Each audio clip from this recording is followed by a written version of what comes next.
Ladies and gentlemen, it's your boy back at it again, joined by the homie, the Kingpin, aka the Visionary, aka the Beard, aka the General.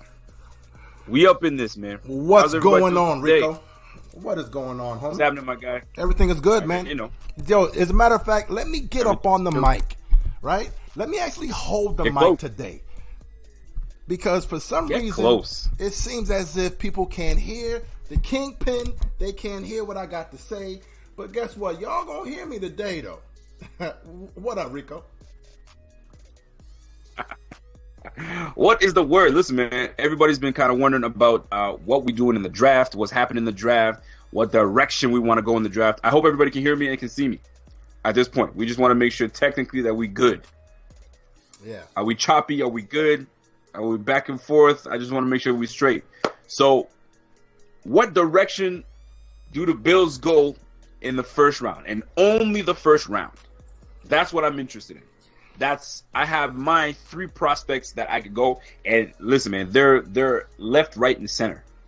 We can go so many damn directions that we're in. It's a favorable position. Pierre's got his 3. Yeah. What direction we feel 3 potential prospects that we can hit up in the first round. So I don't know if you want to hit up first or with mine, but you got to explain the player. Ooh, there goes the player that you're messing with, as well as why and how you came to that conclusion. Yeah. So my first player, of course, because look, how I look at it is very, very simple. I'm a huge fan of trying to fix the offense, man. I think right now with our defense being what it was, we're talking about top 5 last year alone. We've had games that were dominant. I'm talking about, Texans game and, the Jets games, the Vikings. Like, we had games where our defense was Super Bowl caliber. So that makes me feel like, maybe we might not have to go with defense in the first round.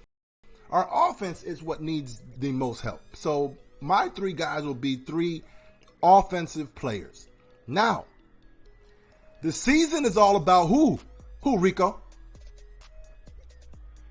It's about the quarterback. It's about, it's about success. It's about everything, man. It's about Josh Allen, man. That's what it's about. Right?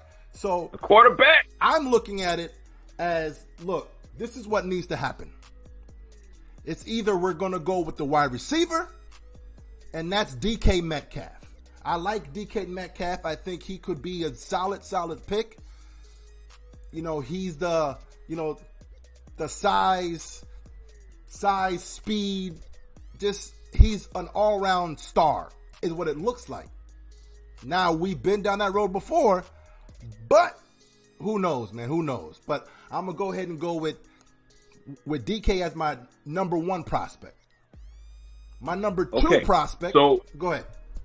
Hold on. We go 1 for 1. We're gonna go 1 for 1. Okay. You hit me with 1, I hit you with 1. All right, perfect. So you hit me with DK. I'm gonna hit you with the defense. Everybody thinks that we should go offense. I'm gonna change the game up and go defense. I'm gonna go edge defender. Okay. And with an edge defender, I need someone that's going to get after the quarterback. I changed my mind at a lot here. Thank you very much. My daughter just told me she wants to have her ears pierced. Thank you. So I'm going to go defense. And on the defense, yeah, for real, right? So with the defense, I'm going to go edge. And I battle between 2 players with Brian Burns or Montez Sweat. And you can't beat a Montez Sweat. So with the 9th pick, I'm going edge defender, Montez Sweat. Okay. I'll tell you why I'm going to go that route. I'm going to tell you why I go that route. We have Shaq Lawson, Jerry Hughes. We have Starla Tulele. We have Murphy and Harrison Phillips. Jerry Hughes could be gone next year. We may not bring him back. Shaq Lawson could be gone. We may not bring him back. Murphy, we could end up cutting him next year. So that line could be depleted by next year. So why not revamp, get someone that's going to be around for a while, get someone that's going to put pressure on the quarterback and change the game in Montez Sweat. So 4.54, if I don't recall, you know what I'm saying, gets nice around the corner and is relentless. Give me Montez Sweat at number 9. That could be one option that I go with. Your That's call. fair. Who's next? That's fair. So now, I started off with the wide receiver. Now I'm like, okay, maybe let's go ahead and get an offensive lineman. So more a left guard than anything, right? Then after that, I'm going to go ahead and go with Mitch Morris in the middle. And then Wyatt Teller at right guard. And like I said, you know, with Nseki at right tackle. So that would be, you know, my 5 right then and there. Okay. So I'm going to hit you with my other direction that we can hit up. So we went edge defender. We could go edge defender. And I think we still need to revamp the edge. I'm going to stay with defense. Surprisingly enough, I'm going to stay with defense. And I'm going to go linebacker. And with that pick, I'm going to go with Devin White, LSU linebacker. Now, here's the deal. And here's why I go that route.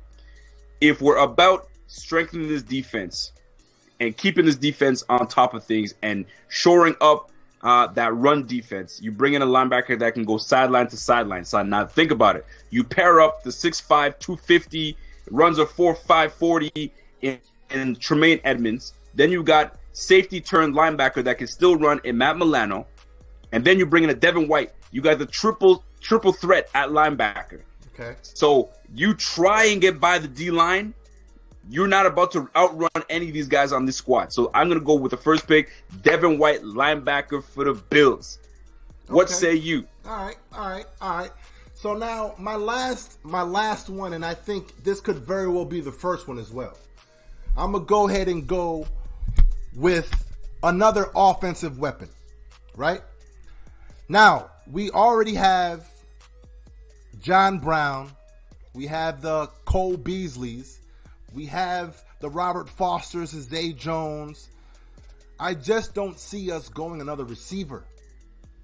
So why not go with another big-time weapon, and that's with Noah Fant. I think Noah Fant would be the solid option, mainly because of how athletic he is. We have a downfield quarterback. What better way to give him a downfield playmaking tight end? So Noah Fant could easily be a very solid-ass option, man. Okay, Noah Fant. So you really did go offense. Okay. Offense, man. So let me hit you with this now. So I went Brian Burns in the first. Excuse me, Montez Sweat in the first.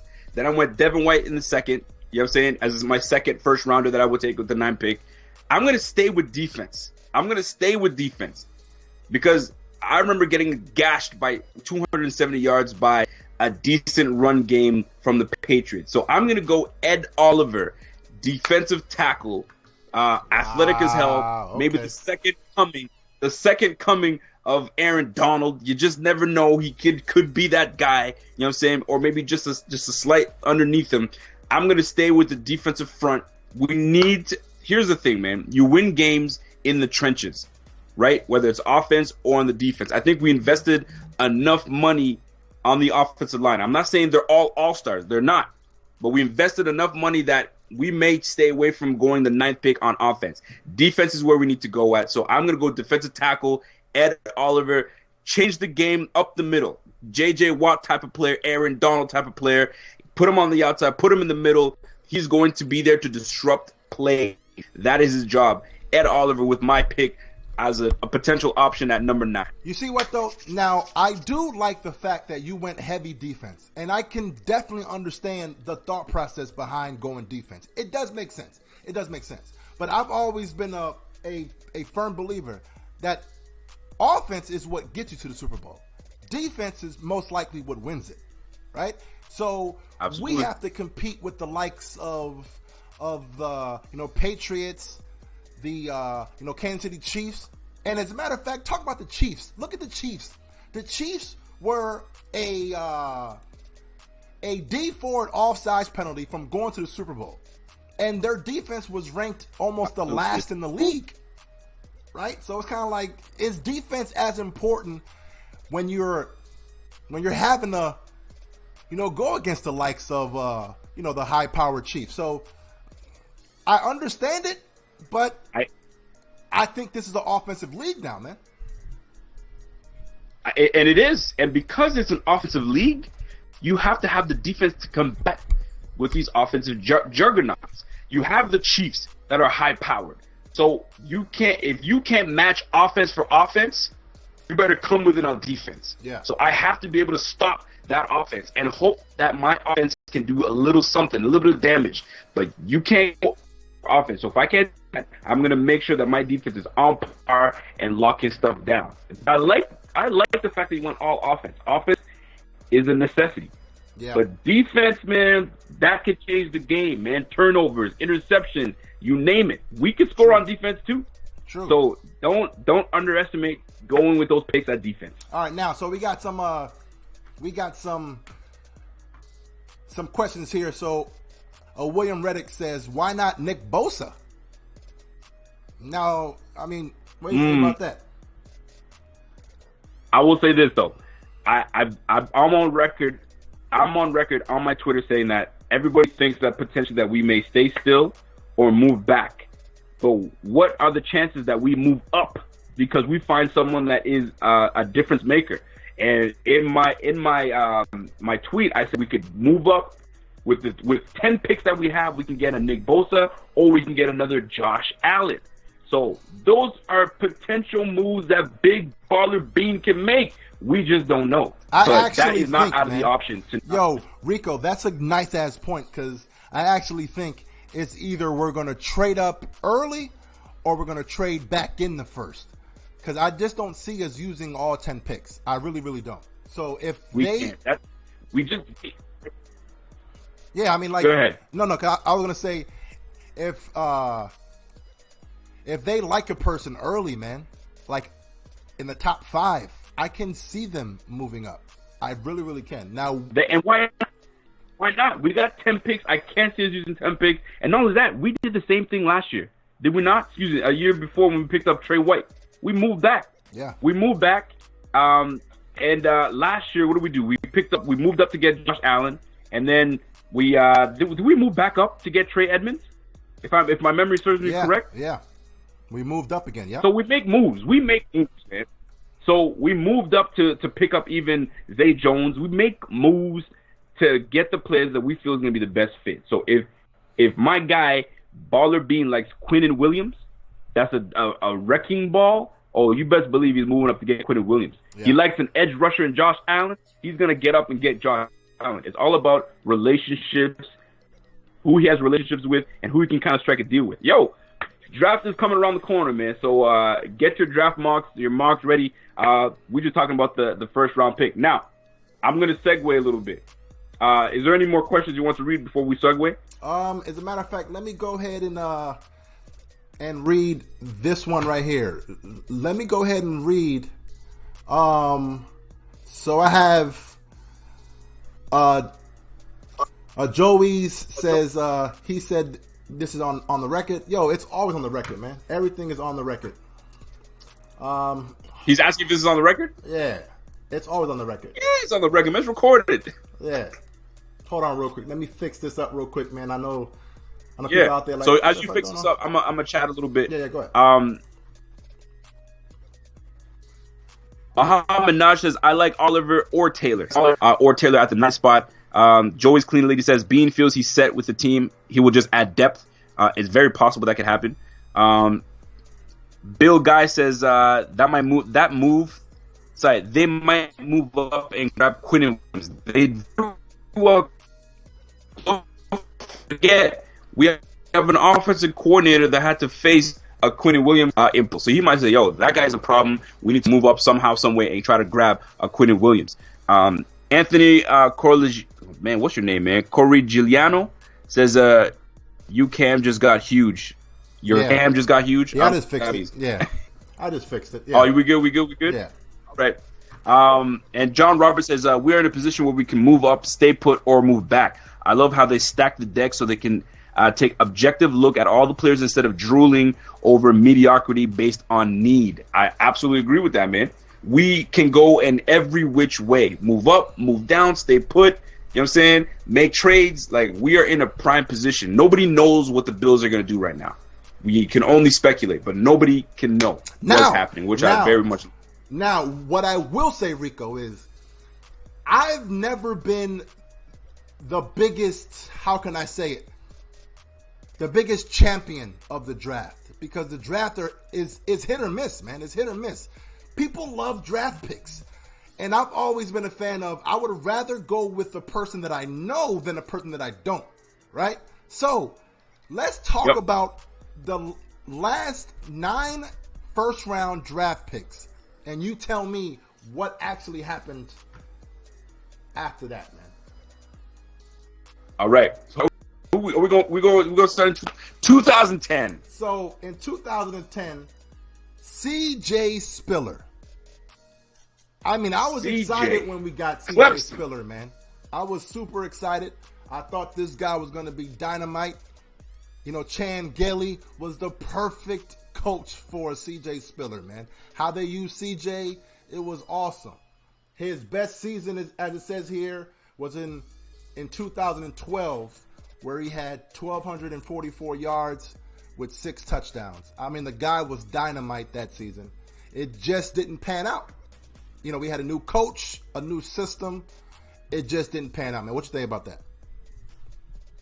See, I wasn't the biggest fan of CJ Spiller pick because if you recall, CJ Spiller got drafted when we had, excuse me, I'm going to try to remember if who came first, but we at one point had CJ Spiller, Marshawn Lynch, and Fred Jackson all on one team. We wasted a pick on a running back when we could have done bigger things with that pick. And I was never a big fan of it. I know Buddy Nix was like, "Oh, we need what did he say he needs? We need a water bug. We need a water bug type back." I just never understood why we picked him. Now, CJ Spiller had his best year in what year? You tell me. Huh? In 2012. CJ Spiller, 2012. What did he do? He had 1,244 yards, rushing yards. And I didn't even count the passing yards. Massive year. Who was up? He had a massive year that year. Yeah. And nobody can hate on the year he had. But I just never liked the pick. But he did good things for us. My beef with him was he could never stay in the tackles. When you have a running back that you're going to draft in the first round, he better be able to go inside, outside, catch the football, pass block. You just can't have a guy that's one-dimensional. Now, I'm going to go further than that. We picked the CJ Spiller when we could have picked guys like Earl Thomas. We could have picked guys like later on in who do we miss up on? Javid Best was okay. You know what I'm saying? Second round is when it really started to get juicy.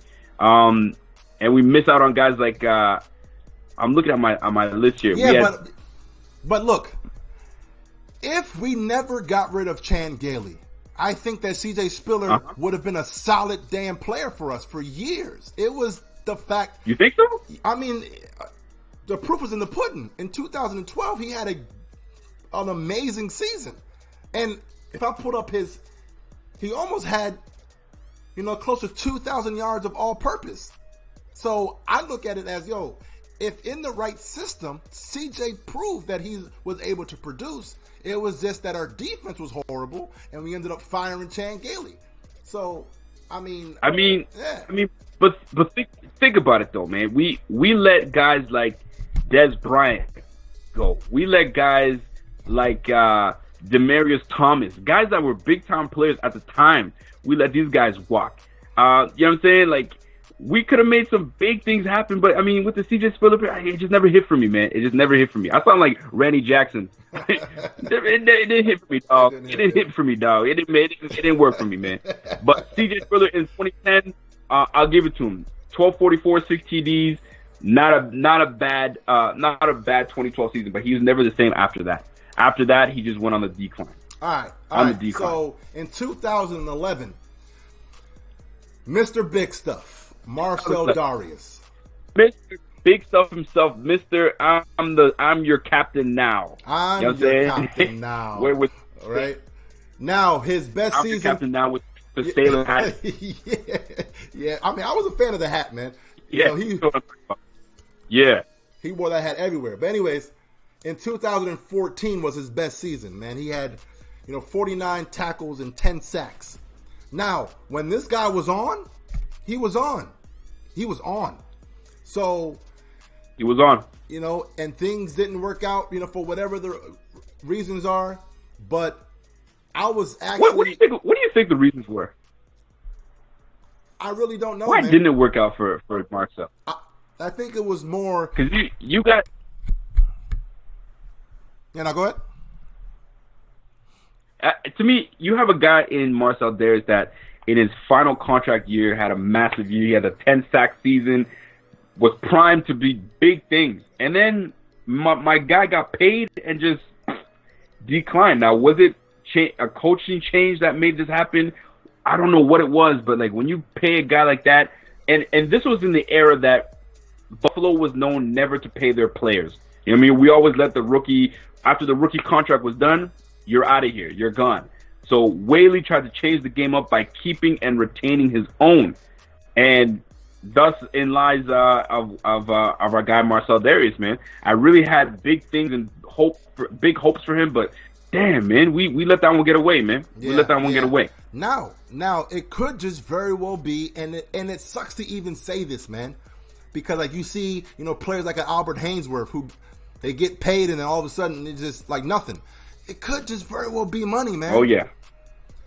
And it sucks to say that, but the money's the root. He got paid and he was good after that, right? He was good after that. Now, by the way, speaking of money, yeah, go ahead. Snowfall Old Mine just donated. Shout out to Snowfall Old Mine. Says great content, guys. Can't wait for the draft, man. We can't wait either, man. Yeah. We can't wait either. We might have a little something ready for the draft day. Yeah. All right. So the next. So who do we have in? So next guy on the docket. Let me go ahead and pull that one up real quick. So we got your boy Toast Man, Stephon Gilmore. Toast Man. Toast the Ghost. Toast the Ghost. Stephon, but listen, in all reality, man, that was a solid pick to pick up a shutdown in Stephon Gilmore. Hate him all you want, but the guy's an All-Pro. Yeah, he's an All-Pro, and he showed it. He was with Buffalo.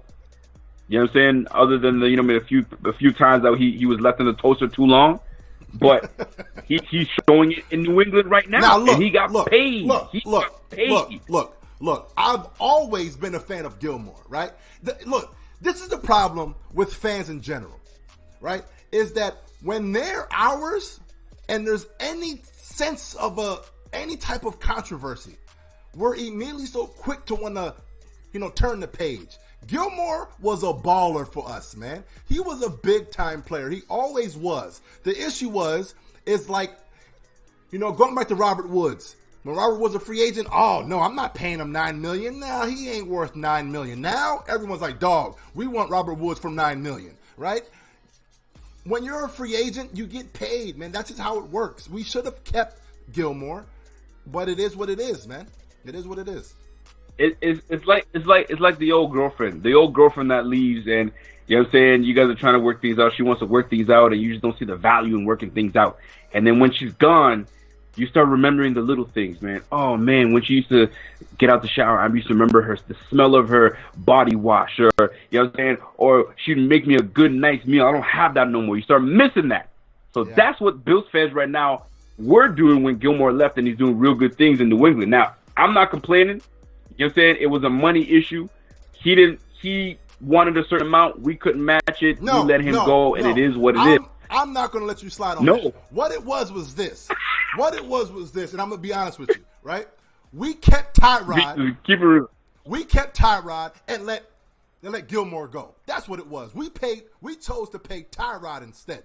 That's what the damn facts was, man. We could have made Gilmore the highest paid corner easily. But no, we said, let's go ahead and keep Tyrod instead. That's what the hell it was. Listen, man. I like Gilmore. I'm not hating on Gilmore as if he was trash.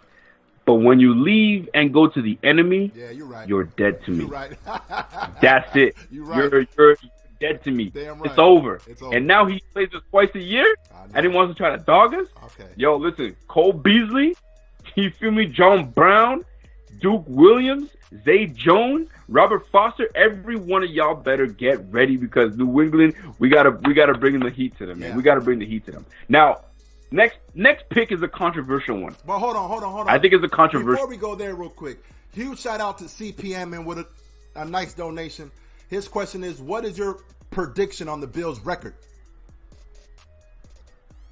I know what Pierre's answer is. Oh yeah, it's always the same answer every single year. But what's yours though? What's yours?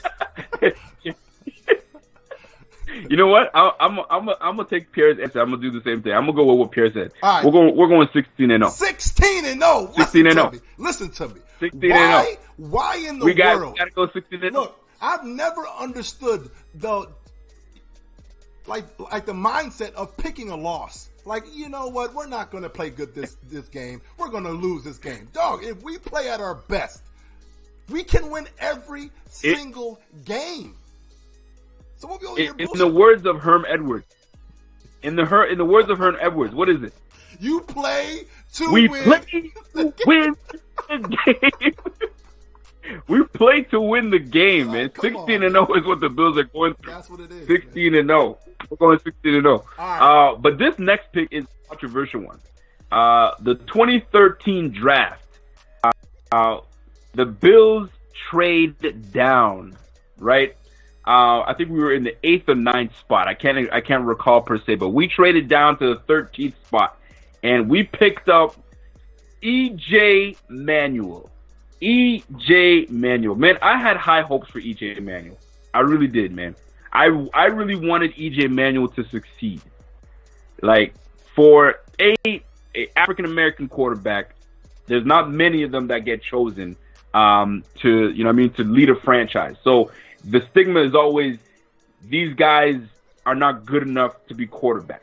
Now, physically, he had the physical tools. 6'4", 6'5", big can of an arm. I mean, was a decent stud at Florida State, but it just never translated when he played with the Bills. Now, his rookie year, he started off. He was ascending. He was doing well until that Browns game. Until the Browns game, and he busted his knee. He was never the same again. If that injury never happened, EJ could have been something, man. He could have been. Now, what say you? Now, I actually got a soft spot for EJ Manuel. You know, no homo. But I got a soft spot for EJ, man, because Bills or Buffalo Fanatics, a.k.a. Bills Fanatics, it started with EJ Manuel, right? So if it wasn't for EJ, we wouldn't be where we're at right now, right? So shout out to EJ Manuel. You got to hold on. You have to explain what that means to people because some people don't know what that means. All right, so what that means is I made a video. Okay, so every year, teams have what they call the draft luncheon where the GMs come and all the scouts and they, sit back and they're like, hey, man, who do you think about, said player, right? So here comes Buddy Nix, who I've always, I was a big fan of Buddy Nix just for the simple fact is that he always seemed to give the media something, right? It's like he couldn't help but give the media something. So he goes on and he's asked about, Ryan Nassib. He's oh yeah, man. Ryan Nassib is a good player. This blah blah blah. Then he's asked about a Matt Barkley. Oh yeah, Matt Barkley was nice player. Blah blah blah. Right? He goes through all these quarterbacks and he's glowing about all the quarterbacks. And then all of a sudden, when he's asked about EJ Manuel, he had something negative to say. And I'm like, wait a minute. It doesn't make any sense. Why are you saying something negative about EJ, but you was positive about everybody else? And I was like, you ain't slick. You're going EJ Manuel. I just gave you the hold on a second. I just gave you the Stephen A. I just gave you the Stephen A. meme because you caught onto it. You caught onto it. You. That's the thing, man. These lunches, they try to smoke screen you all day. But at the end of the day, if you can really pinpoint what they're trying to say and who you can try to, say, it's a crapshoot. You're guessing, but sometimes they have tells, and you caught it. Yeah, you caught it. So the minute he said something negative about EJ Manuel, you were like, you were all over it. Yeah, you were all over it. So then I made a video with that, and then I was like, you know what? I'm gonna go ahead and do a Facebook group to kind of talk about it. And then the Facebook group became what it was, and then here's Buffalo Fanatics 5 years later. So, but okay. Yeah, man, I like it. I love the story. Now, I like EJ Manuel, man, but that here's what kills me. That year that EJ Manuel, it was like a make or break year from EJ Manuel, and Doug Marrone was, I believe, was in his first or second year. I can't recall. First year, I think. No, and that was his first year. His first year. Oh wait, no. Doug Willie didn't take over yet. Second year. No. What? He was the assistant GM. But I'm talking about Marrone. Excuse me, Doug Marrone. Yeah. Doug Marrone. Yeah, his first Doug year. Marrone. Oh, my bad. So this is what kills me about the EJ Manuel situation. EJ had a challenging rookie campaign. You know what I'm saying? The next year he's coming in, okay, my second year I got to really do it up. And the first 4 games he went 2-2. And then it just wasn't good enough for Marrone. So what does Marrone do? Marrone goes and hires Kyle Orton, that was sitting at home doing absolutely nothing, and brought him in to take over a quarterback that went 2-2. I remember the home opener was against the Bears, where Fred Jackson stiff-armed the hell out of one of those safeties. Yeah. You know what I'm saying? And we won that game, and 2-2, and then gets replaced. Could you imagine?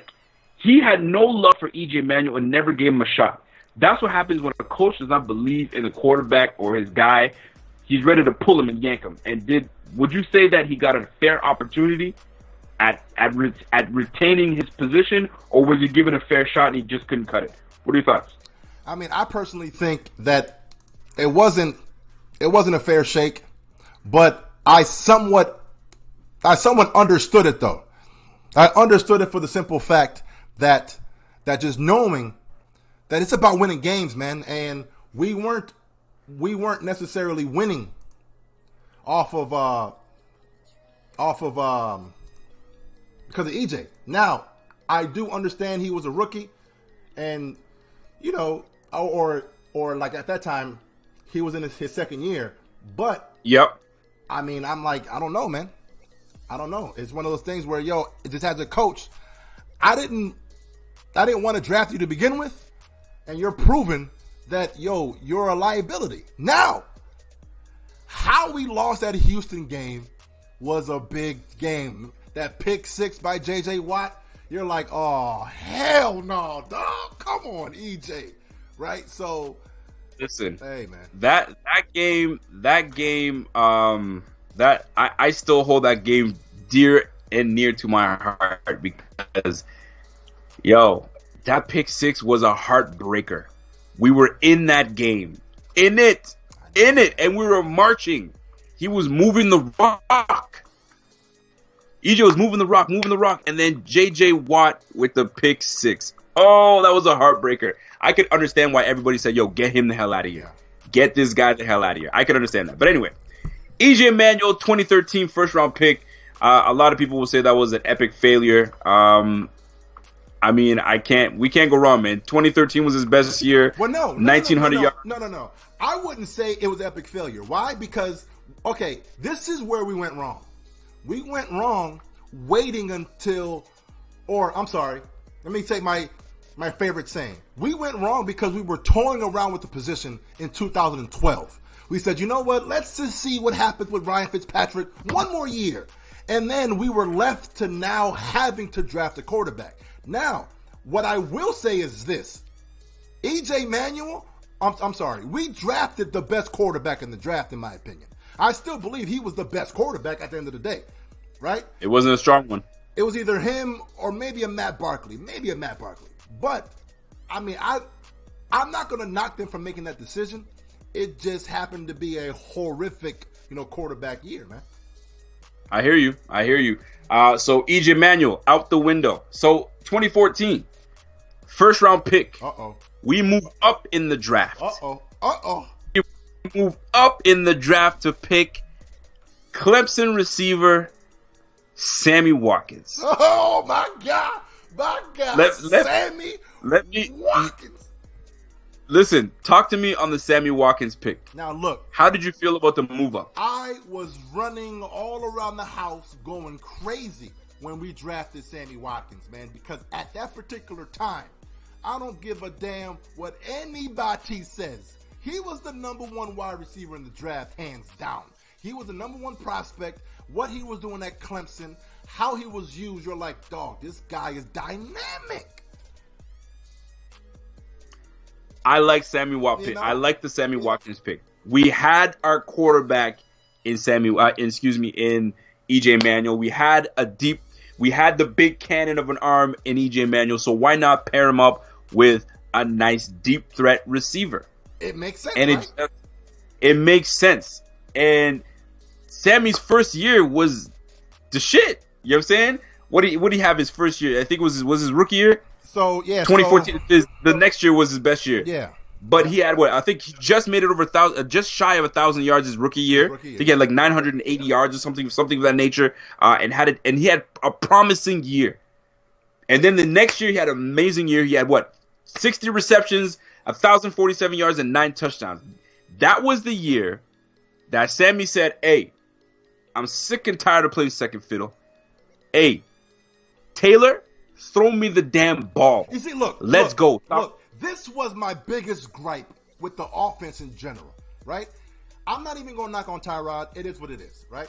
My biggest gripe with how they used Sammy Watkins was, if you looked at the tape in Clemson, how was he used? He was getting like 50% of his catches were damn screens. And he was, yup. You know what I mean? And we hardly ever threw a screen to Sammy. As a matter of fact, I might be able to count 1 or maybe even 2 wide receiver screens to Watkins. I'm like, yo, why wouldn't you not use what his best attribute was? You get him the ball in space and he'll make things happen. It just is what it was. And it was very, very hard to watch, man.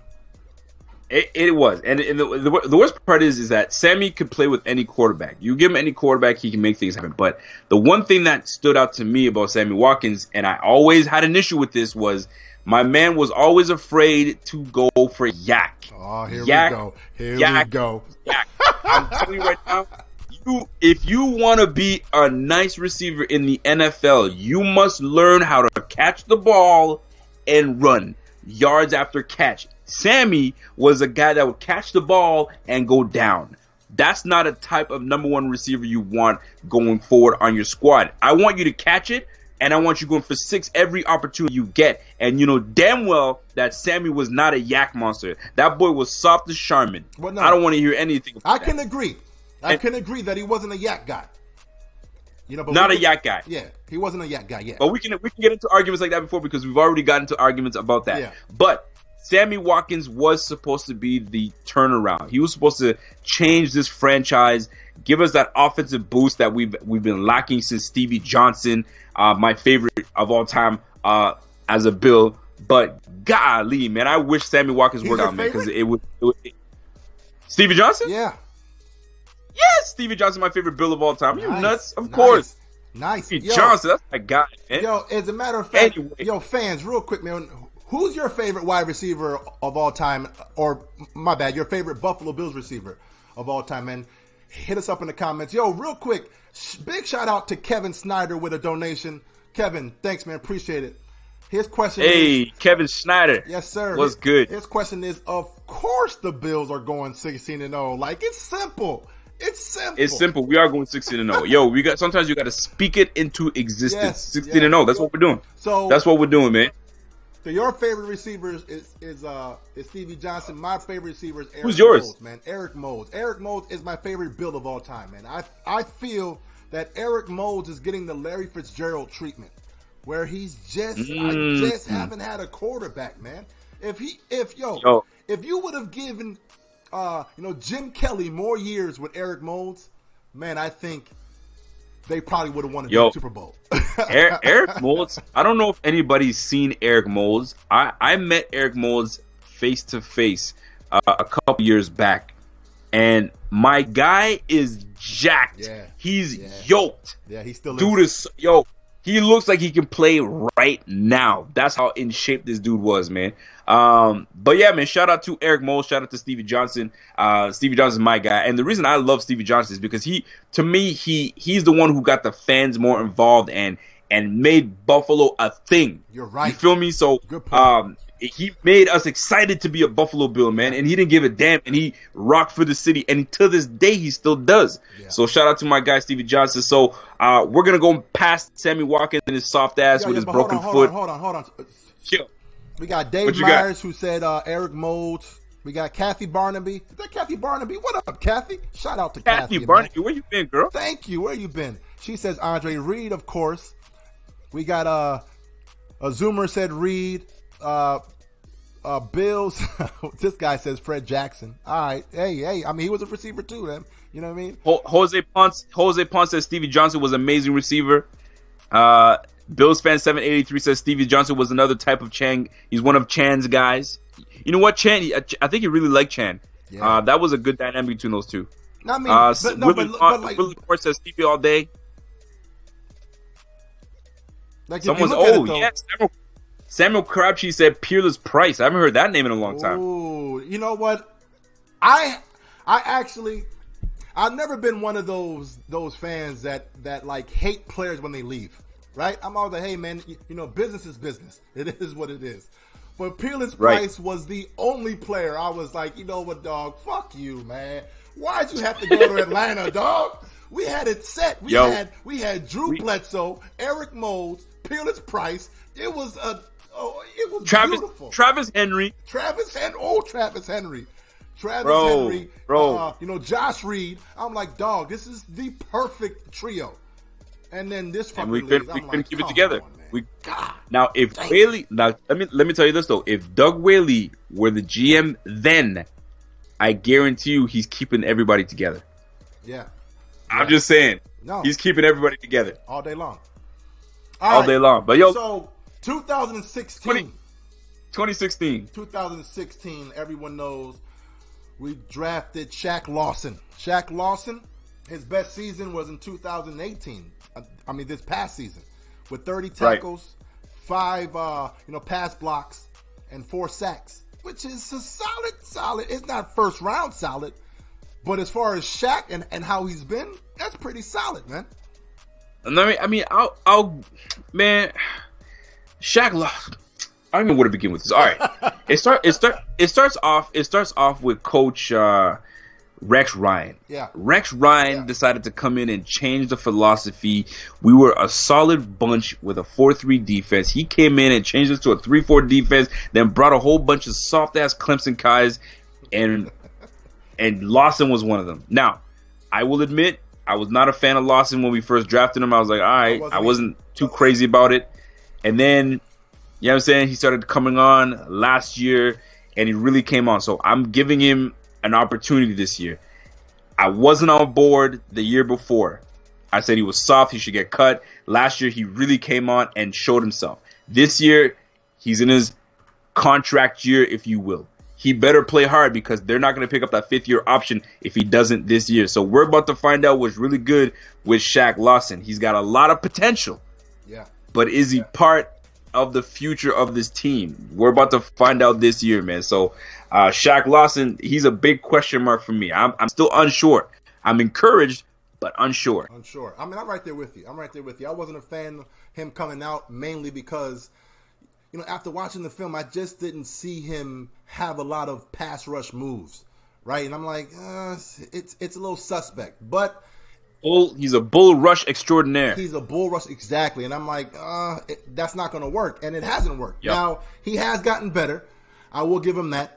And it looks as if he said that we're going to have to see if we pick up his 5th-year option. So we're about to find out. Right now, he has a lot to prove, but we shall see. Now, the next guy Hold on. Go ahead. TJ Lovato said, "What do you think of Stevie cheering for the Dolphins over the Bills this year because of Fitzpatrick?" I respect that. How do you feel about that? Did you see that tweet? Yeah, I actually respect that because Ryan Fitzpatrick made Stevie Johnson.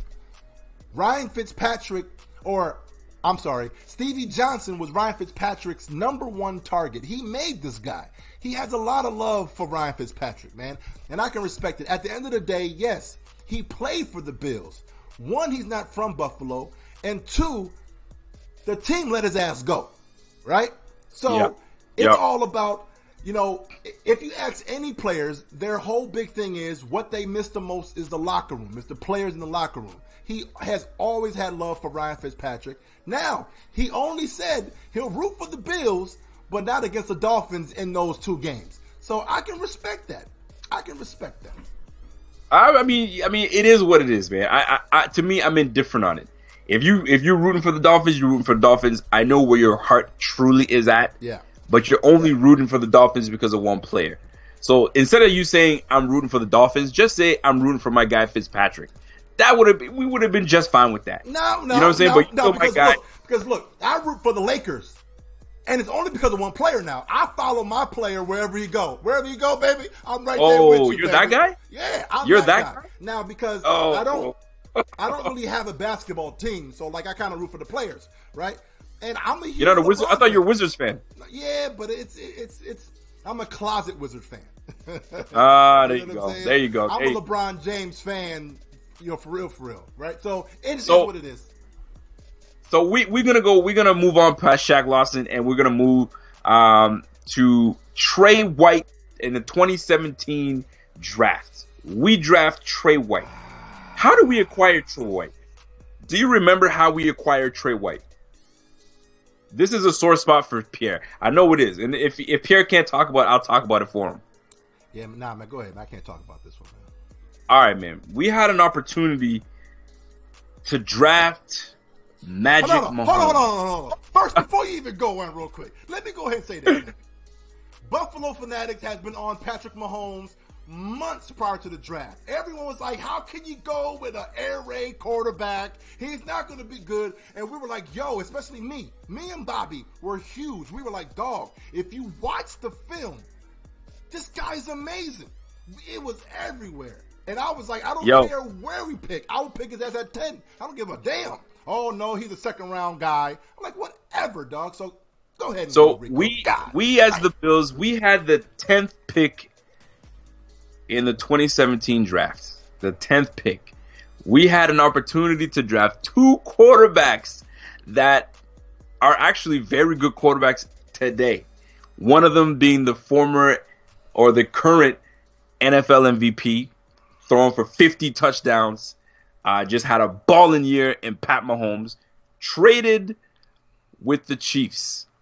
We had an opportunity again to draft Watson. We didn't. We didn't take that opportunity. So what we did was we said, you know what? We're not on top. We're not on board with taking a quarterback right now. I think we're fine with Tyrod Taylor. We're going to roll with Tyrod. So we went and dropped down to the 27th pick, and we picked Trey White in the first round. What say you about that? How did you feel about picking Trey White? I mean, to be honest with you, I wasn't a fan of it, mainly because I didn't really know who he was, right?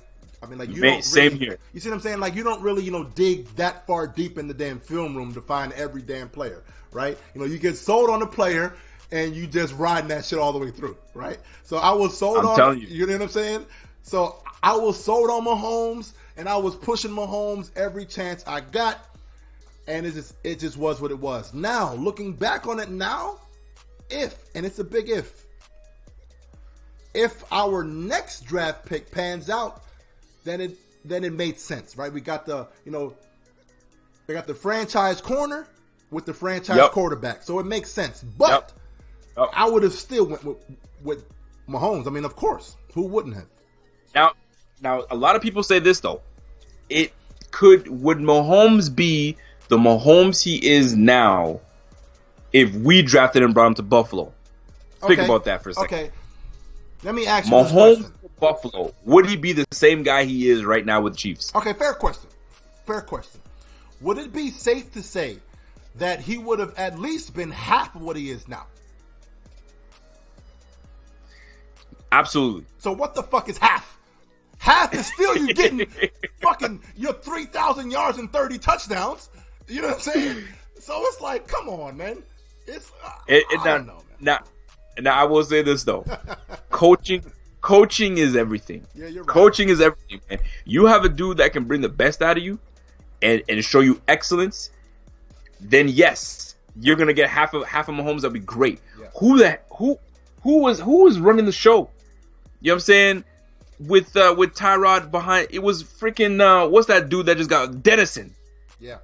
We had Rico Dennison calling shots. You think Rico Dennison would have been calling shots with Mahomes behind? Man, stop it. We would have made this. And I'm just saying, I don't know if it would have been the same dynamic. I think Mahomes went where he needed to go because it was meant for him there.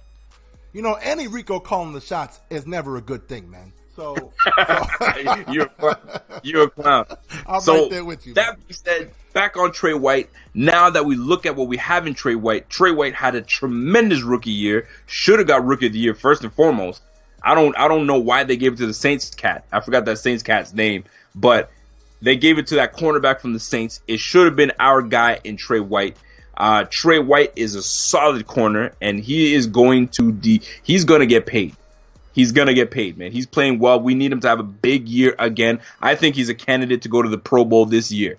This year is going to be the year he goes to the Pro Bowl, especially bringing back EJ Gaines across from him, a Levi Wallace across from him. I think we'll have some big things going with Trey White. And Trey White had a solid year, right? His best year was 2017, his rookie season. Yeah, 69 tackles, 18 PBUs, you know what I'm saying, and 4 interceptions. That's a solid year, man. How you don't give you're a rookie of the year award to that performance?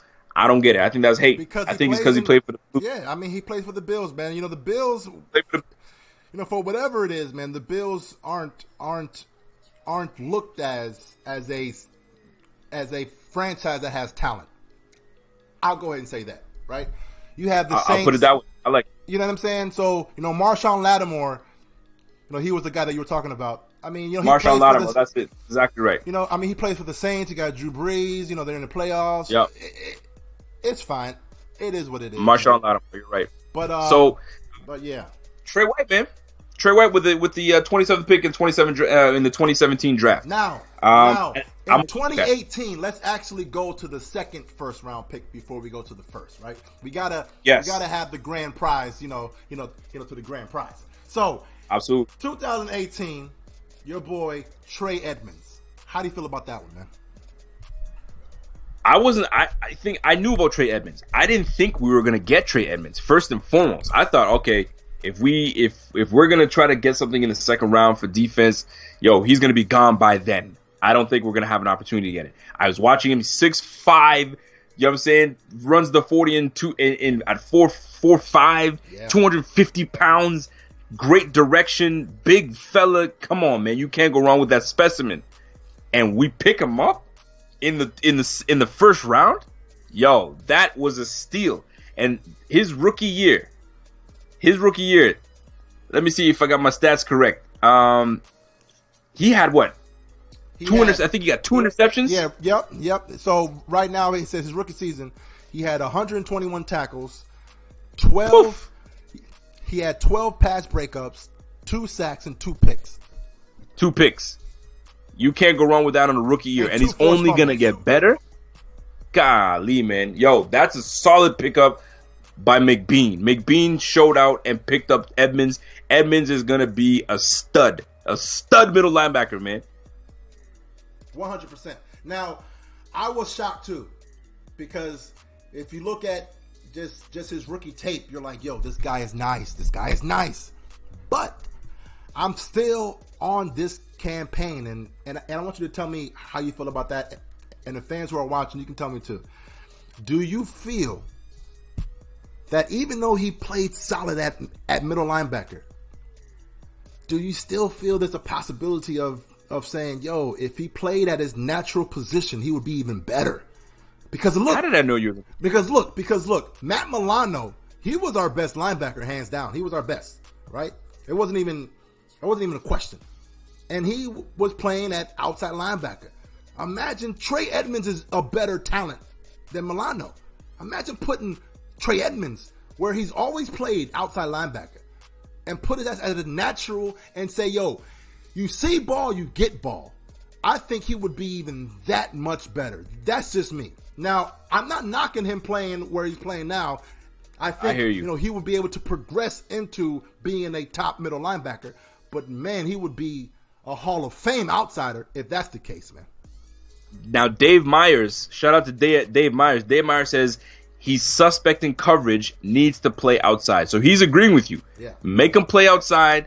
His natural position, and we pick up. So hold on a second. If that's the case, we might have to go inside middle linebacker with the 9th pick. That could be the way to go. I like how I'm just saying. I like how you switched that I'm up. just saying. That was if nice. if we about moving my guy to the outside, then you pick up your Devin White and you put him right in that middle and go get it.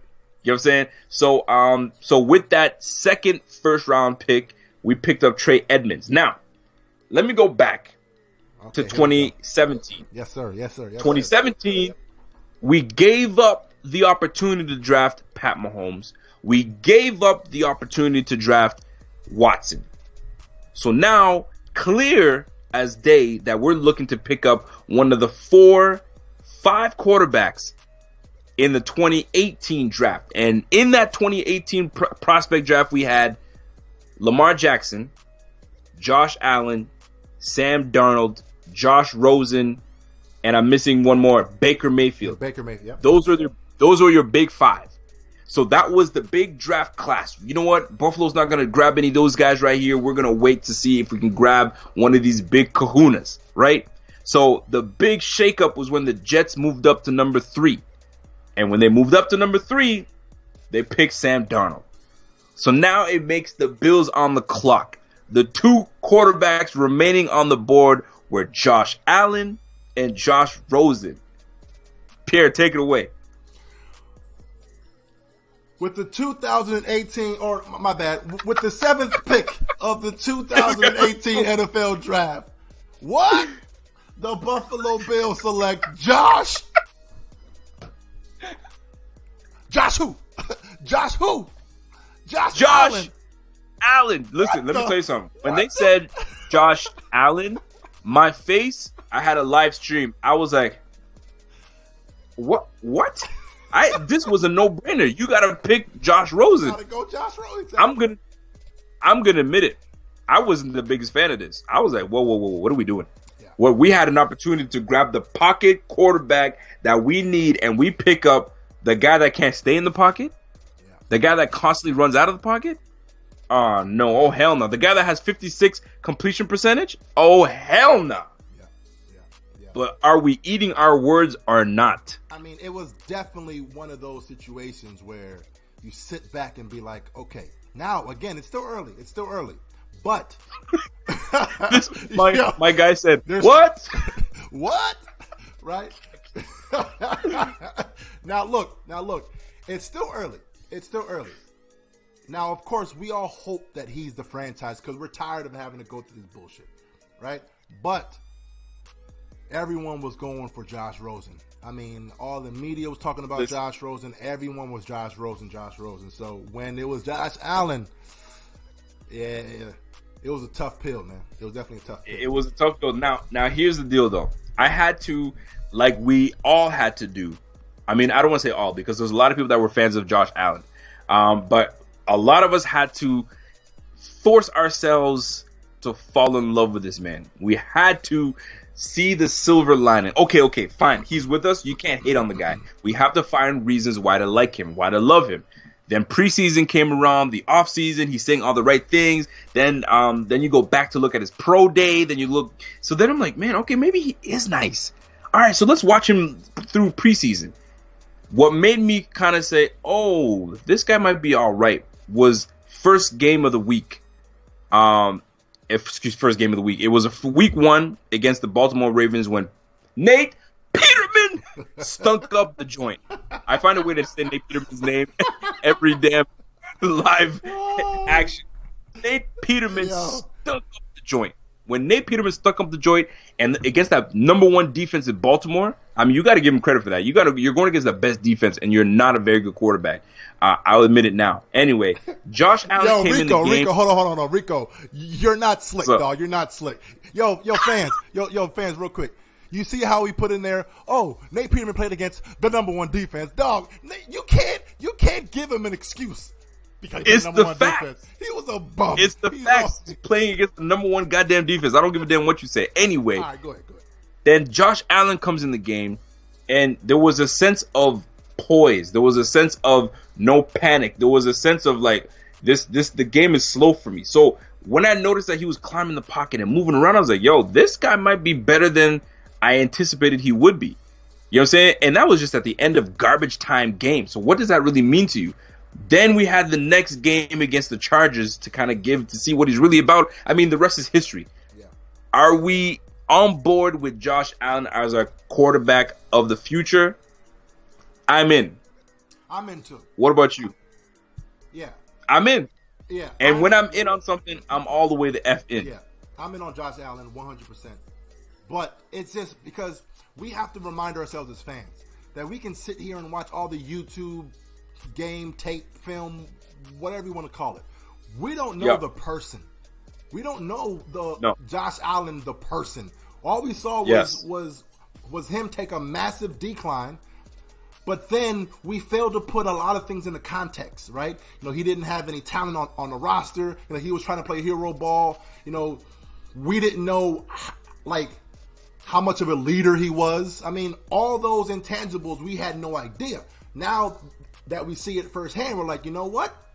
This was the right pick. You know what I'm saying? So that's why it makes us have to take a step back and allow these coaches and allow these GMs and allow these owners to do what they do. That's why they get paid.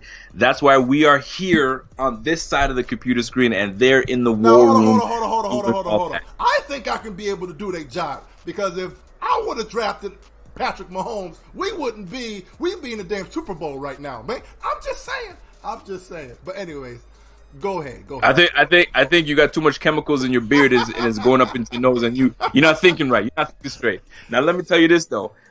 With Josh Allen being, like you said, the intangibles, having the leadership qualities, having to be able to call all the free agent receivers that we brought in, be the first guy to call them and say, yo, get ready because we're going to work and we're going to make this work. That's big. You know what I'm saying? Having to spend all summer long, all winter long on the beaches of California practicing and getting your craft done, I'm on board with that, man. I think he's going to take a major leap in the second year. I don't want to skip on Kathy Barnaby because Kathy Barnaby said something dope. She said, not a popular opinion, but I think he's good. Not sure he's a franchise yet. Maybe after his sophomore year. She likes him, but she's not completely sold Josh Allen. And that's completely fair. Let me fix my mic real quick because what Kathy said, because what Kathy also said was, I'm not 100%. I'm about 85. And listen to me very, very carefully, right? We need to stop running around in this. It's like a little rat race. You know the wheel that we're chasing something, right? Look, right. This could very well, just like Kathy said, this could very well be deja vu. Now, let's go down memory lane real quick. In 2012, like I said earlier, we said, you know what, let's rock with Ryan Fitzpatrick one more year and see what happens. Let's go for our guy next year, right? We went in a year that we needed a quarterback and we drafted EJ Manuel. Now, again, let's go back down memory lane. You already said, I mean, and I agree with you that EJ's rookie season, he was solid. You're like, you know what? There's potential here, right? And if you look at the numbers, they're very similar to what Josh Allen did. So now, right? So now we were excited for the what if with EJ Manuel. Now, who is the one pick everyone wants to draft, and that's your boy who? DK Metcalf. Yep. And it's very ironic that he wears 14 as well. So in 2014, we go with the Sammy Watkins in order to help out. Don't do it. You see Don't what I'm do saying? Now again, don't do it. Again, every player and every situation is different, but this could very well be deja vu. Just like hold on a second. Very well. So you have the opportunity to change the course because you see where it's going. We bring in the rookie.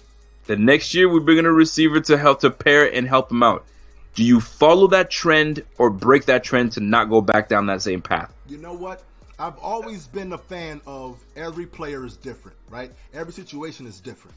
And of course, you definitely need to have that guy to help the quarterback. But I'm actually a fan of what the Dallas Cowboys did. They were the ones who taught me that it's okay to break the mold. You go with the lineman, man. You get that line in tip-top shape. Then everything tip-top else, shape. Shout out to Monsters Inc. Just showed up. You're saying what's up to everybody. What up, Monster? So a lot of people are not on par with Metcalf. I'm not on par with Metcalf. I don't think Metcalf is that dude. As nice as he is off the get up and he ran a 4.33 and all that good stuff, to me he's just not that wow guy. But you know who he am I? is to me? Who am I? I mean, who's that? I mean, you're a Nate Peterman fan, so it's kind of hard to take you serious sometimes. No, but honestly, I actually see Terrell Owens when I see Metcalf, right? A big wide receiver, big body guy who can go make plays. He's not the purest route runner, but he just makes plays, and he's just a big dude. Now, yeah. With the 9th pick, the Buffalo Bills select DK Metcalf? I don't know, man. I don't know. I mean, remember, I want to save my picks for the next show or I hear you. But I don't know. Let's not talk on it some more. I don't know. Let's not talk on it some more. So in conclusion, out of all these guys from 2010, CJ Spiller, Marcel Darius, Stephon Gilmore, EJ Manuel, Sammy Watkins, Shaq Lawson, Trey White, Josh Allen, Trey Edmonds. What stands out to you out of all those guys that are on that list? Let's stop at 2016. All right. Right? What stands out the most in all of this? What stands out the most to me is that draft picks aren't as important than you think, right? Because I can even go back to even the entire drafts over the last 5, 6, 7 years. How many of those draft picks have we signed outside of the rookie deals? The only one we ever signed out of that list that Rico just read was Marcel Darius. And guess what? He's gone too, right? So, yes, we can sit here and draft all the players we want. But if we don't consistently win games, they're all leaving. It's either they're leaving because we can't pay for them or we drafted some, EJ Manuels of the world, right? So that's what I think. CJ Spiller could have had a chance to come back, but he felt that we were underpaying him, so he left. And he got the same deal we were offering him, but he went to the Saints. Shame on him. Marcel Darius, we paid him. You know what I'm saying? We said we want to retain our own, and we paid him. And then we trade his ass. Stephon Gilmore, we didn't have the money to pay him, or he didn't want to be back. One of the other agents didn't work out. The marriage wasn't good enough, so he left. To play on TV, EJ Manuel, yeah, there you go. EJ Manuel, cut. Sammy Watkins, traded. Shaq Lawson could be cut next year or let go, wherever you want to look at it. You know what I'm saying? Trey White was good. I mean, dude, you're onto something, man. Not all the time that we retain these players. So we got to maximize the most out of them, try to do what we can, and roll with it, man. And that's what we got to do, man. So that's what it comes down to, man. That's the last few draft picks from 2010 up until 2018. 2019 is around the corner. It's going to be a fun one, man. It's going to be fun. Now, what I do know is on next week's show, we're going to have to ask the fans real quick, man. What do you guys want to see us or have us talk about next week? I think we're going to dig deep in this draft, man. In this draft to I think so. We're getting closer to it, man. Right? It's the month of April. So now we have to know exactly who the hell we're going to be going with. So we shall see, man. But yeah, man. I mean, I'm good to go, man. I'm definitely good to go. I'm good. Hey, listen. I noticed something real dope about you today. There's nothing ever really dope about you, but there's one thing that you're wearing right now that's super dope. I don't know if you can show the people what you're wearing right now, because that's a dope shirt. Show the people what you're rocking with. What up? Process over everything. Now, again, everyone's talking about we got to trust the process. And everything that has transpired this offseason has been the process. Now, it's process over everything. Now, I also have a Buffalo versus everybody shirt as well. But look, it's about the process, baby. It's about the process. And where can we pick up the process over everyone and the process? Sorry, what is this? Buffalo over everybody. You jacked that shit up, man. Golly, Rico. You supposed to be the damn, the damn franchise over here, man. Come on, man. Process over everything and Buffalo versus everybody. That's it. That's what we're going at. Yo, man. Where can we cop that? You can cop at the fan shop. At the fan shop, man. All the links to everything we offer is in the description, so you can go ahead and just, jump in there and get one. Yeah. There you go, man. So listen, man, we appreciate each and every one of you guys rocking with us. We're gonna try to do more shows during the week. It's getting a little busy season, spring and all that good stuff. So you're trying to do spring cleaning and doing housework and all that stuff. But we're gonna try to put some more stuff out for you guys, because some people are fiending for that Buffalo Fanatics talk, that good stuff. So we're gonna try to put some stuff out. But in the meantime, hit up the IG, hit up the Twitter, hit up the Discord chat. Just because we're not on the video doesn't mean we're not in the chat rooms chatting it up with you guys. So be sure to hit that up. I'm heavy in that chat, Rico. Are you really? Yo, that chat is dope. Man, I'm in the chat. I'm in the chat all the time. I don't see your punk ass, man. Don't play. No, chill. No, because I work overnight, man. So I mean, yo. Oh, that's right. Everybody, yeah, I hear you. Yeah, I hear you. Right now, we have over what? I think we're at like 610 people in that chat, man. So, that chat is live. It's definitely live, man. I'm actually about to jump in the chat after this. So, ladies and gentlemen, man, we appreciate each and every one of y'all with donating to the brand. You know what I mean? Donating to us. How y'all feel about the new background, man? I went with the black background. I don't know if you guys are feeling that, or if I should go back to the white. So, it is what it is. I like the black. My main guy. P Money, aka the Visionary, aka the Beard, aka the Kingpin. Always a pleasure to hang out with you. We're gonna do it again next week, man. Yeah, you already know, man. You already know. And last shout out, Dave Myers. He's actually doing a Facebook Live show tomorrow night.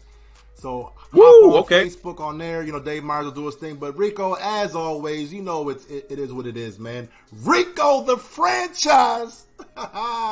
Yo, man, next week, baby. Yes, sir.